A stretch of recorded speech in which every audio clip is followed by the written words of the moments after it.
السلام عليكم ورحمة الله وبركاته. ازيكم عاملين ايه؟ وحشتوني جدا جدا. ومكملين مع بعض سفرتنا في رمضان. للناس اللي بتحتار نديها افكار لافطار شهر رمضان. كل سنة وانتم طيبين، ربنا يتقبل منا جميعا ان شاء الله. والنهاردة فطارنا سهل وبسيط جدا جدا فوق ما تتخيلوا. هنعمل مع بعض رز معمر في فرن البوتاجاز بتاعنا، وكمان هنعمل صينية بطاطس بالفراخ بطريقة سهلة جدا فوق ما تتخيلوا. وهنعمل خشاف باللبن وموز باللبن. تعالوا نشوف هنحتاج ايه مع بعض. اول حاجه معانا الفرخه بتاعتنا طبعا، ومعانا التوابل ملح وفلفل اسود وقرنفل وحبهان ورق لورا. ومعانا الخضار بتاع تشويح الفراخ، بصلايه كده 4 ارباع وجزرايه وطماطم عشان خاطر نشوح فيها الفراخ. معانا الفراخ بتاعتنا كده متقطعه ومتنضفه كويس، قسمه كده الفرخه نصين زي ما انتم شايفين. بعمل كده فيها تفتيحات وتشريحات كده بسيطه. التفتيحات دي بتساعد الفرخه انها تستوي كويس وتسرع في السوا بتاعتها. اول حاجه بعد ما بننضف الفرخه بننقعها في محلول ميه وملح وخل وليمون عشان خاطر تشد منها اي زفاره. وبعد ما تتنقع شويه كده حلوين في المحلول دوت بنشطفها من الميه بتاعتها. وبعدين بنحطها في الصاج اللي هنشوحها فيه. احنا مش هنعملها شوربة، احنا هنشوحها مع الفلفل الاسود والملح والقرنفل والحبهان ورق اللورا والخضار بتاعها. وبعد ما نشوحها هناخد الفرخة بالصاج بتاعها اللي شوحناها فيه بالعصارة اللي نزلت منها، وهنعمل بيها صينية البطاطس. تمام كده.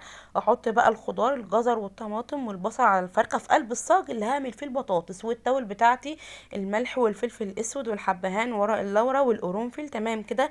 واطلع بيهم على البوتاجاز عشان نشوح الفراخ كده على الجنبين الاتنين. ولما تتشوح من اول جنب نقلبها على الجنب التاني. حركة التشويحة دي بتدي للفراخ نفس حلو جدا وما يكونش فيها زفارة، وكمان بتساعد في التسوية. بتخلي الفراخ كده ايه تلت سوا ربع سوا. تمام كده. وما ننساش طبعا لازم نغطيها وهي بتتشوح عشان خاطر تتشوح كويس جدا. تمام. بعد ما الفراخ اتشوحت كنت حطيت معاها بقى رجلين الفراخ عشان تتشوح برضو. معايا هنا بصلايه كده كبيره، ومعايا برضو طماطم معصوره في الخلاط وملح وفلفل اسود، ومعايا جزر، ومعايا ايه بطاطس عشان خاطر هعمل صينيه بطاطس بالفراخ. اللي مش حابب جزر مفيش مشكله عادي، الاكل اذواق زي ما انتم فاهمين. اول حاجه هعملها هجيب البصلايه بتاعتي اللي عليها ملح وفلفل اسود وادعكها كده بايدي كويس جدا. الحركه دي مهمه جدا عشان خاطر ما تطلعش ريحه مش لطيفه، او بالبلد زي ما بيقولوا ما تعملش صنه.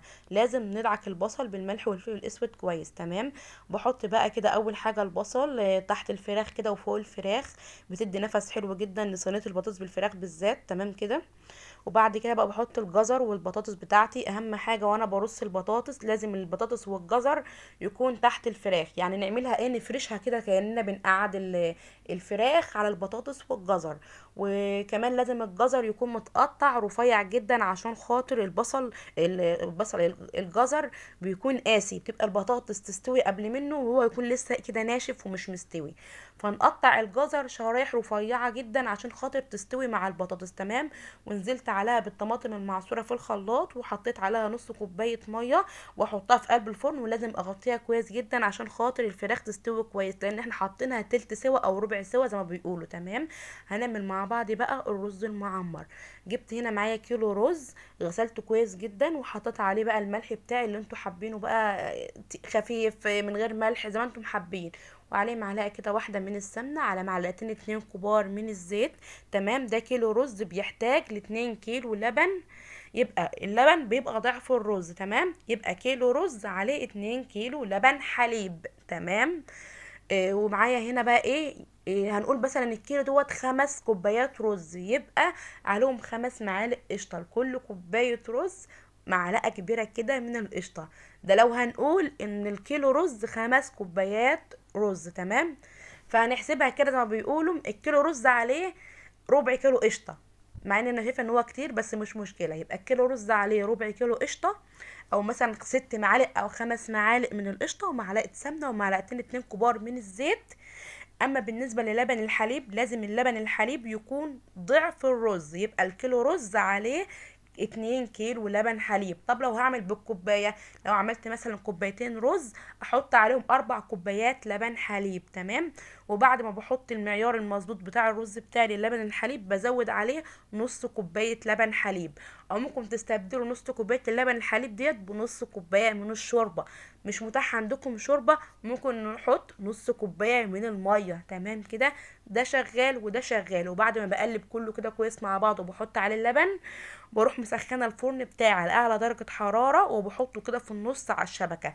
تمام. لو الفرن بتاعكم هادي كده وبارد زي بتاعي بالظبط، بروح حاطاه تحت كده على الصاجه على اعلى درجه حراره. وبعد لما اللبن الرز اقصد يغلي كده ويعمل وش ويشرب ويعمل وش كده، بروح مهديه عليه شويه عشان خاطر يستوي براحته على مهله خالص وما يتحرقش مني ويطلع معايا كويس. هنعمل مع بعض بقى العصير الموز باللبن. معايا هنا كيلو لبن حليب، احط عليه بقى 4 موزات او 5 او 6 المتاح عندكم. انا هعمل ايه 4 لان الموز كان حجمه كبير.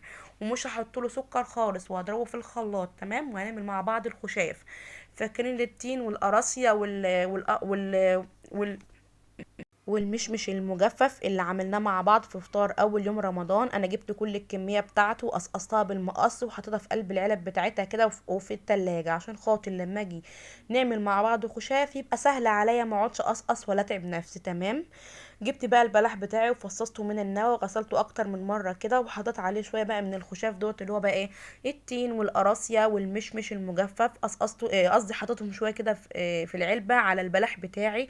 وجبت 4 كوبايات من اللبن الحليب وغليتهم وحطيتهم على ايه الخشاف. لو هتعملوه في الميه يبقى قبلها ب4 5 ساعات، والميه تكون ساقعه ما تكونش سخنه خالص عشان البلح يلحق يدوب ويكون طري كده وما يكونش مقرمش معانا. زي ما انتم شفتم بقى الرز بتاعنا وهو في الفرن، ويا دوبك ولعنا له كده الشوايه من فوق عشان خاطر ياخد لون. ودي الفراخ بتاعتنا والرز بعد ما طلعوا من الفرن والموز باللبن والخشاف والسلطه. ويلا كل سنه وانتم طيبين. باي باي.